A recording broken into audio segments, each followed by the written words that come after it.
Arriving in London, we'll show you our special technique for handling the suitcases and getting the baggage off the train. You do have to handle your own bags when you travel by train. There's no porters around to do it for you. But we've devised a system where we have about 6 or 7 of our tour members volunteer as the baggage team. And they're the ones who just take the bags off the train. So not every individual person has to lift their own suitcase.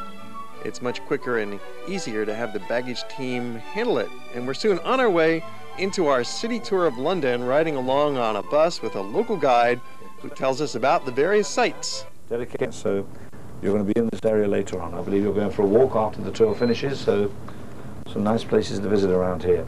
And if you are going to experiment, just off to the right, it's a magnet for many people. You have a lot of theatres here, you have Chinatown, you have the naughty area, the red area of Soho, which is not a dangerous area. I wouldn't be telling you this otherwise, but there are some wonderful restaurants and shows playing in that section. And of course left is Piccadilly itself. But I think we'll take you along a street which is one of the most beautiful streets in London. It's called Regent Street, and that's what we go to next. But here we are. This is very similar to Times Square. You can see it with all this cinema, all the adverts here. Look, here we are. A great meeting place for many, many people. But let's go along Regent Street. I don't want to really show you too much of the shopping areas. You can do that privately on your own, you know, the next few days if you're looking for that sort of thing. But it is a lovely section, this, and that's what we go along next. A very clean city, I think, in many ways, you know, as you travel around. I think you'll notice this. And yes, we will be taking you on a walking tour through this part of London shortly, coming up in our program, so stay tuned. Right, here we are. This is Berkeley Square. No nightingales singing here any longer.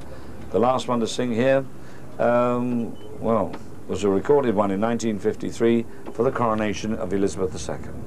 Also to our left here we have a statue to Dwight Eisenhower here, because coming up is his famous headquarters. In each great city there are certain visual landmarks that really define the place, and one of those in London is the Houses of Parliament.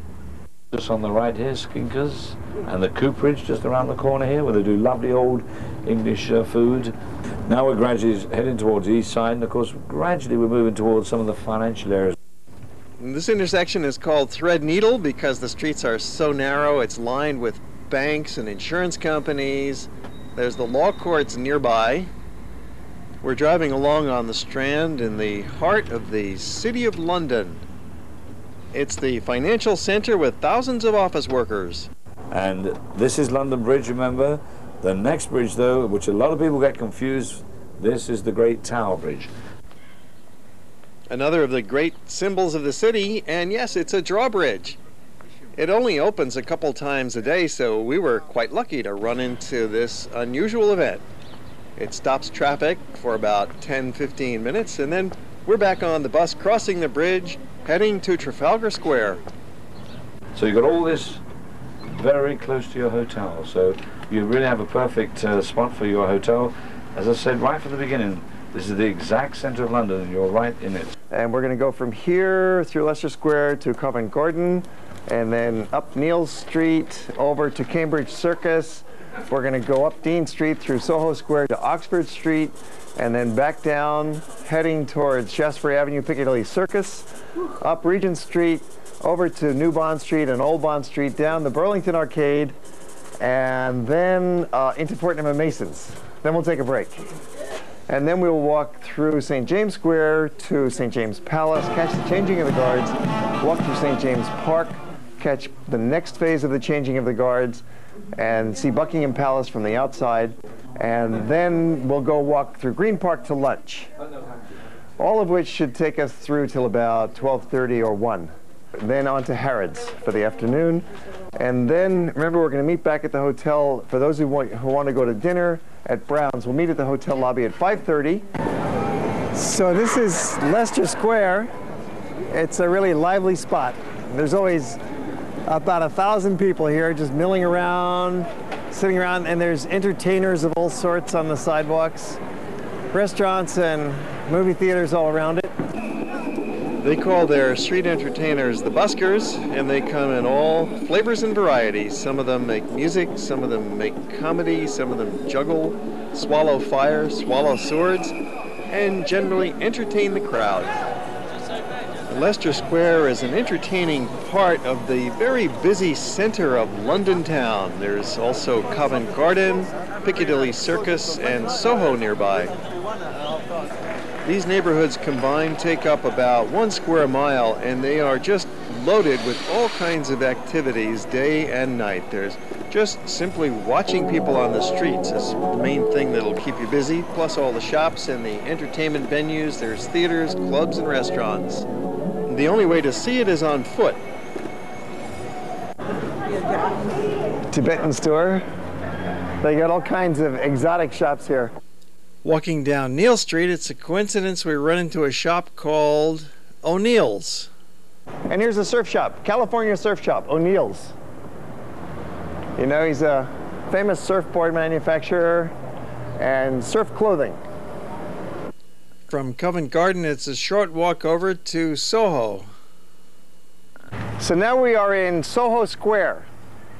Soho Square Gardens, it's a very peaceful spot. The open market at Barwick Street is typical of the neighborhood markets that you'll find scattered throughout London. There's at least a dozen places like this, usually small, just taking up a block or two. And they've got fresh fruits and vegetables primarily, along with some fish and meats and some other goodies. Just a block away is Shaftesbury Avenue that leads us to London's busiest intersection. This is the center of the universe. Piccadilly Circus, the Times Square of London. And at night it's all lit up. We've got several major streets going out from it. We've just come from Shaftesbury Avenue, and this is Regent Street.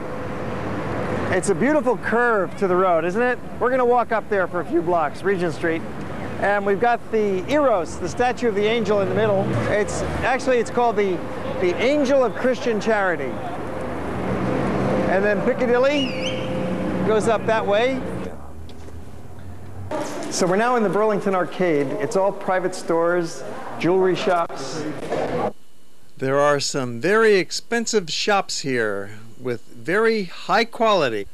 It's worth taking a look. So tea at Fortnum&Mason's.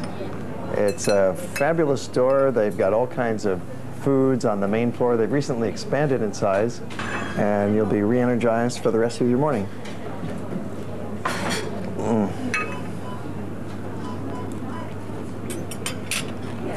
Well, pickles? Cranston pickles. That's the one you were looking for, isn't it? Jermyn Street is another one of the fabulous shopping streets of the city. There's Floris, which is famous for its soaps and perfume. And another famous spot coming up is Paxton and Whitfield's for cheese. They've got, if you're a cheese lover, they've got 400 kinds of cheese here at Paxton and Whitfield, and wine, and port. St. James Square, another one of the garden spots of London. Beautiful place, St. James Square.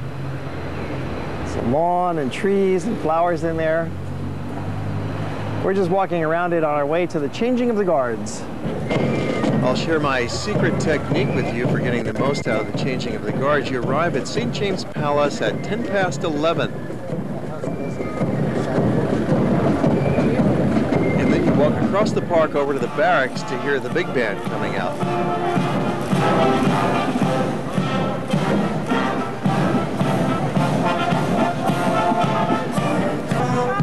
It only takes about half an hour. Take your pictures, enjoy the sights, and then it's time to head off for lunch.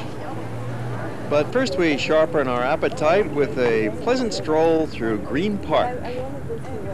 So this is called Shepherd's Market, this whole square block. So you got fish and chips? Shepherd's pie. And your shepherd's pie at Shepherd's Market. Now, you got to try at least one pub lunch while you're in London, and you'll probably like it and want to come back for another and another. It's an economical place to eat, usually in a pub with great atmosphere and decent food.